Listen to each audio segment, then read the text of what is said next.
Bismillahirrahmanirrahim. Assalamualaikum warahmatullahi wabarakatuh. Pemirsa yang dirahmati Allah, marilah kita simak ceramah dari Ustadz Dasa Tatib dengan tema 3 Rahasia Allah. Sebelumnya marilah kita bersolawat terlebih dahulu. Allahumma sholli ala Sayyidina Muhammad wa ala ali Sayyidina Muhammad. Selamat menyaksikan. Ku kasih kau hadiah yang tahu ki. Ada 3 rahasia Allah yang tidak boleh kita campuri. Itu rahasia mutlak milik Allah. Tidak bisa kita campuri. Apa itu? Jawab aku kasih kau hadiah. Cepat kau. 1. Apa? 1. Ajal. Biar mau sekali kau mati. Kalau tidak ajalmu tidak mati. Ada orang 3 kali percobaan bunuh diri. Nah dapat WhatsAppnya suaminya selingkuh. Minumi racun. Buru-buru ternyata lebih banyak masuk di hidungnya daripada mulutnya. Akhirnya muntah-muntah tidak jadi mati. Bulan depan, nah apa misi dek WhatsApp selingkuh? Hai sayang. Oh stres misi dek. Nah lihat racun gagal. Akhirnya apa? Nah ambil pisau. Nah iris urat nadinya. Ternyata pisau nak pakai pisau tumpul. Dah jadi mati 2 kali itu coba mau mati. Ketiga kalinya, nah lihat lagi suaminya jalan. Wow, mau lagi bunuh diri. Lihat pisau gagal. Lihat racun gagal. Akhirnya apa? Dia lari ke belakang rumahnya, lompat masuk ke dalam sumur. Ternyata dia lupa waktu itu musim kemarau. Tidak ada air di sumur kah? 3 kali uji coba tidak mati kalau tidak ajalnya. Sebaliknya umatnya Nabi Sulaiman datang pengajian, tiba-tiba ada malaikat datang, dilihat-lihati. Lalu anak muda berkata, ya Rasulullah siapa itu? Nabi bilang itu tadi malaikat pencabut nyawa. Tidak pulang itu sebelum dia ambil yang dia mau. Nabi bilang ini pandrak manaki kodong. Kenapa? Semenjak dia datang sampai pulang, saya terus lihat-lihati begini. Nabi bilang hati-hati kok kau nak mau itu. Ya Rasulullah bawa ke jauh. Baiklah, diterbangkanlah anak muda ini. Kiri kanan, lurus. Begitu Nabi bilang namun turun kasih turun jauh main ini tidak ada apa itu tadi kurang ajar patah bangka-bangka. Pas turun baru 1 langkah kakinya diinjakkan di tanah, ketemu itu tadi malaikat pencabut nyawa. Dari mana kok? Dari tadi saya tunggu kau di sini, makanya aku tinggalkan tempatmu. Mati. 1 ajal. 2 yang Allah punya rahasia dan kita tidak bisa tahu. Apa itu? Jodoh. Dengar kau ini pada jomblo-jomblo fisabilillah. Dengar kau ini cowok yang lihat ini di Instagramku, yang cewek-cewek, jangan kau mau dapat tolo-tolo cowok. Nah pacari 3 tahun tidak nikah-nikahi kok. Deh 3 tahun mah kau tidak nikahi kok. Motor aja dicicil 1 tahun lunas nih. Kau 3 tahun mah kau modal apa 10.000 1 malam. Roti 1, teh botol, autan. Nah bawa kopi di playoper, pret. Beleng-beleng. Berhenti kok. Jangan kau pacaran. Nah bilang, pacaran sari, pret. Mana ada pacaran sari cilaka? Tidak ada. Jangan kau pacaran. Jodoh. Kalau bukan jodohmu, biar kau setengah mati. Cari kelakuan baik, bawa coklat tiap hari. Video call tiap malam, bukan jodohmu, tidak nikah kok sama dia. 3 tahun pacaran, tidak jodoh, putus. Begitu dapat pasangan baru 2 minggu pacaran, nikah. Kenapa? Dijaga lagi sama security. Jodoh. Yang ketiga, yang menjadi rahasia Allah adalah rezeki. Maka, ayo, jangan putus asa soal rezeki. Coba, saya selalu contohkan ini. Adik-adik, tahu kok cicak? Tadi malam ceramah di Jakarta, aku bilang, di anggota DPR, bapak-bapak tahu cicak? Bingung nih. Oh ternyata salah kak, di Jakarta cicak. Di sini cicak. Tahu cicak? Tahu kok toh? Apa namakan itu cicak? Apa? Nyamuk, tenang tamang kelang. Dek na tamak kelang, tidak masuk di akal. Cicak cuma didindingi. Nyamuk terbang. 1 terbang, 1 cuma di dinding. Tidak masuk di akal. Di mana ketemu? Tidak ada terminalnya. Kalau kita pesawat sama Dasat bisa ketemu 1 terbang, 1 tidak. Di mana ketemu? Terminal Dayak. Di mana ketemu terminal Sultan Hasanuddin, turun di pesawat naik Manake. Coba, itu cicak, jalan-jalan cicak. Tapi apa Nabila lagu tak? Cicak di dinding, diam-diam merayap. Datang seekor nyamuk yang datang.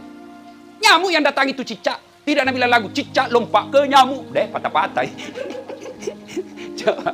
Maka saudaraku, jangan pernah sangka buruk terhadap rezeki. Bagaimana supaya rezekimu terbuka? Bagaimana supaya perusahaan ini? Bagaimana supaya perumahan ini lancar? Tidak perlu pemasaran habis duit. Promosi ke TV, promosi ke ini. Lebih kau promosi apa? Sedekah, bantu anak yatim. Hakul yakin Allah bukakan pintu rezekimu. Percaya itu. Jangan kau tergoda iklan. Terutama ini cewek-cewek kah? Bedak. Iklan bedak. Ini orang cantik ini mana kasih itu? Itu iklan cantik kak. Biar nak pakai bedak cantik je. Maka jangan termakan. Lebih baik kalau mau laris manis, pakai terapi orang beragama. Apa? As-sadaqah. Kata Nabi, siapa yang mau dipanjangkan umurnya? 1 nih. Tertolak dari bencana. 2 nih. Dan diberikan rezekinya, dilapangkan rezekinya, maka hendaklah dia bersedekah. Coba kita amalkan. Adik-adik nih di sini yang sampai sekarang usianya sudah memprihatinkan. Nabi bilang di kampungku Macawe ini bagaribi. cewek kodong, tinggi sekali sekolah banyak warna, tapi tidak ada suaminya, kataku orang laki-laki lamar kita. Nah, bagaimana caranya? 10 malam terakhir ini, bangun sholat tahajud, manfaatkan kemuliaan Lailatul Qadar, lalu nasar mako, janji, ya Allah kalau tahun ini dapat kak jodoh, saya sedekah, saya sumbang anak yatim 10 juta. Tiba-tiba lewat orang yang mau cari jodoh, dia bilang, dikabulkan doa ini, saya juga cari jodoh baku atur rumahku di situ. Undang mak, aku kasih nikah kok. Selesai, bersedekahlah. Ada bapak ibu sudah kesana kemari dokter, tidak sembuh-sembuh, dan memang bukan dokter yang sembuhkan kita. Siapa? Allah Subhanahu wa Ta'ala. Maka kalau sudah capek berobat, coba pakai terapi sedekah. Insya Allah tertolak dari bencana, panjang umurnya, murah rezekinya, sedekahlah. Dan yang keempat kata Nabi keutamaan sedekah, menggugurkan dosa-dosamu seperti air yang ada kotoran, lalu datang itu air, membersihkan itu kotoran. Ini cantik ini, saya tidak nusoting cantik ini, bagusnya airnya. Ini air, kalau ada di sini kotoran, lalu lewat air, maka kotoran itu dibersihkan oleh air. Begitulah faedah dan keutamaan sedekah membersihkan dosa-dosa. Jadi kalau ada di sini banyak pak kepala talang, pan rasu-rasu, panipen, sedekah ke Ramadan ini. Sedekah. Maka insya Allah sedekah itu akan memurahkan rezekimu. Yang kedua, ketika Rasulullah SAW usia 40 tahun, kemudian Khadijah 60 tahun, sakit beliau Khadijah, demam. Lalu dia panggil anaknya, Fatimah ta'al, sini kau dulu nak, sini dulu nak. Kenapa? Sebentar lagi ini ajal menjemput saya. Rasa-rasanya ini tidak lama mak hidup. Terus kenapa Umi? Dia bilang begini nak, itu ada serbannya bapakmu yang selalu nak pakai terima wahyu, mintakan ke itu serban nak. Mudah-mudahan dengan serban itu saya mau jadikan kain kafan, mudah-mudahan serbannya itu meringankan saya dari azab kubur. Bayangkan, istri Nabi masih mencemaskan azab kubur. Apalagi kau yang tidak pernah sembahyang. Nabi bilang suami pikir sembahyang, Nabi bilang orang belum bersih, masih ada yang sedikit-sedikit. Nabi bilang suami bohong kau toh, apa bohong? Pacilikan kau. Itu Khadijah, manusia mulia, masih mencemaskan kubur. Lalu Fatimah berkata, Mak, kenapa bukan kita yang minta sama bapakku? Kenapa sih saya? Dengar kata Khadijah, nah, saya malu minta sama bapak. Subhanallah. Kira-kira yang menonton acara ini, masih ada enggak sekarang istri yang malu minta sama suaminya? Kira-kira masih ada yang malu minta sama suaminya? Jangankan nak minta, curi. Ibu-ibu sekarang kan pandai semua cari uang. Ada apa suaminya? Dia bilang, deh, pintar cari uang. Maksudnya apa? Batin aku sembunyi, udah apa sih? Lalu Khadijah berkata, saya malu minta sama bapakmu. Bayangkan, malu minta sama bapak. Lalu mendengar itu, Rasulullah keluar, meneteskan air mata. Datang Jibril. Nampak di hadapan Nabi. Lalu Jibril berkata, ya Muhammad, sampaikan kepada Khadijah, ada salam dari Allah Subhanahu wa Ta'ala. Bayangkan, Allah titip salam kepada Khadijah. Masya Allah. Saya saja baru-baru dapat WhatsApp dari Menteri Agama. Assalamualaikum warahmatullahi wabarakatuh. Ustadz Dasat Latif atas nama negara memohon dengan hormat kepada Pak Ustadz untuk mengisi acara peringatan Isra Mi'raj tingkat negara di Istana Presiden. Begitu saya dapat ini WhatsApp, langsung ku kasih lihat semua temanku. Ku bawa ke pulang kampung HP ku kasih lihat semua WhatsApp ku. Lihat ku temanmu. Sepupumu bukan kaleng-kaleng menteri.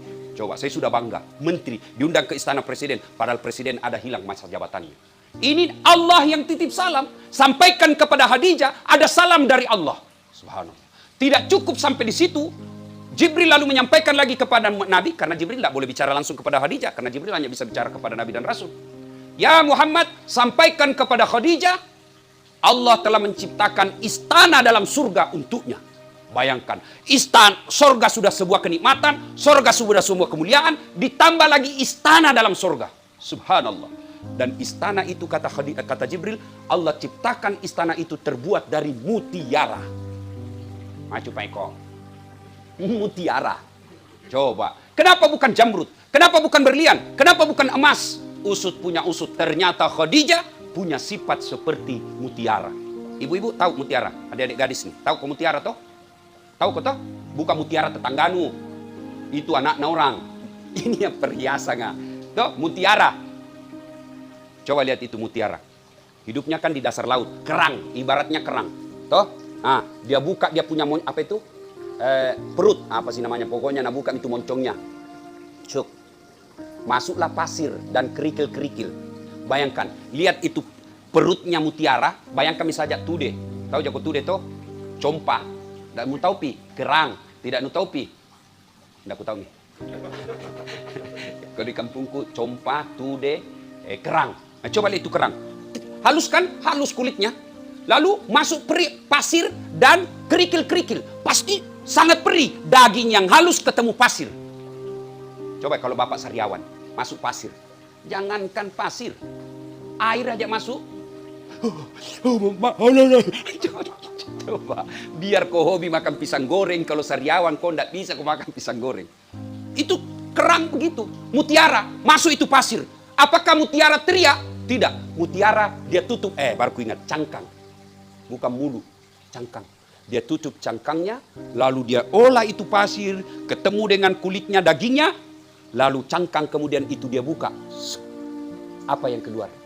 Mutiara. Artinya apa? Khadijah diberi persembahan istana dari mutiara karena Khadijah tidak pernah mengeluhkan, tidak pernah menyampaikan susah hidupnya kepada orang lain. Dia tutup saja cangkangnya, dia tutup saja perutnya, dia tutup dirinya, lalu dia berdoa kepada Allah biar Allah yang selesaikan masalahnya. Ibu bapak, kalau mau mendapat mutiara, istana dari mutiara di surga, maka caranya jangan terlalu mengumbar masalah hidupmu di medsos. Bertengkar sama suaminya, langsung update status. Tak kusangka kau begitu. Beleng-beleng. Apa gunanya kasih tahu begitu? Begitu pergi suaminya 2 hari, langsung update status lagi. Kesepian banget. Langsung nasle di tamang semena. Boleh juga tuh diganti. Apa? Ya ketawa cila kasih ros orang ini. Apa? Dari status. Ada Tommy orang beleng-beleng tuh, bilang, Ustaz, romantis na tawa rumah tanggana itu. Aku bilang, dari mana kita apa ibu? Dia bilang, tahu foto-fotonya di Instagram. Dede, romantis na. Aku bilang, sini kok berapa menit itu orang patang foto. Foto 30 detik, upload 1 menit, selesai. Kau tidak tahu 23 jam sekian waktu, enggak kau tahu apa ini. Ini foto-foto romantis, gampang sekali di foto. Katolo itu kalau baku tarik rambut, bertengkar na video, baru na share di Instagramnya, beleng-beleng itu aslinya. Pasti yang bagus-bagus. Maka demi Allah kalau bapak ibu mau selesai masalah, bukan dengan di-share di medsos. Makanya saya kalau ceramah ada ibu-ibu bertanya, langsung ada cerita jeleknya suami, langsung kuskaster. Tidak boleh, berarti ibu ini yang tidak bagus. Masa cerita jeleknya suami depan suami, orang lain. Ada kan begitu. Pergi suaminya nak cerita, pergi bertetangga dengan jelek, nama saya suamiku, kalau tidur ki ngoro ki. Baru nak pegang warna, jelek-jelek lahir misalnya anakmu. Jangan. Khadijah penuh dengan masalah dalam hidupnya, tapi beliau tidak pernah menceritakan ke orang lain. Tidak apa-apa aja ku cerita Ustaz, tidak mungkin nak cerita ke orang lain. Siapa kau tempati cerita? Pamanku Ustaz, saudaranya bapakku. Siapa itu? Abu Lahab, saudaranya bapaknya Nabi. Masa nak cerita ke Ustaz, namanya saudara kandungku itu. Siapa yang dorong Nabi Yusuf masuk sumur? Kakaknya tuh. Masa nak cerita ke Ustaz, masih sebut 1 kali ke itu. Siapa? Abu Sofyan, sepupunya Nabi. Maka lebih baik ceritakan kepada Allah dalam doa. Dan malam Lailatul Qadar adalah malam yang Allah malu tidak mengabulkan doanya orang-orang yang berdoa pada malam itu. Akhir Ramadan. Sekarang malam ganjil. Mari kencangkan ikat pinggang, hidupkan malam-malammu dengan ibadah, bangunkan sahabat dan keluargamu untuk menghidupkan malam Lailatul Qadar. Kalau mau mendapat istana dalam surga terbuat dari mutiara, jadilah orang yang hanya mengeluh kepada Allah, tidak pernah mengeluhkan persoalan hidupnya kepada manusia.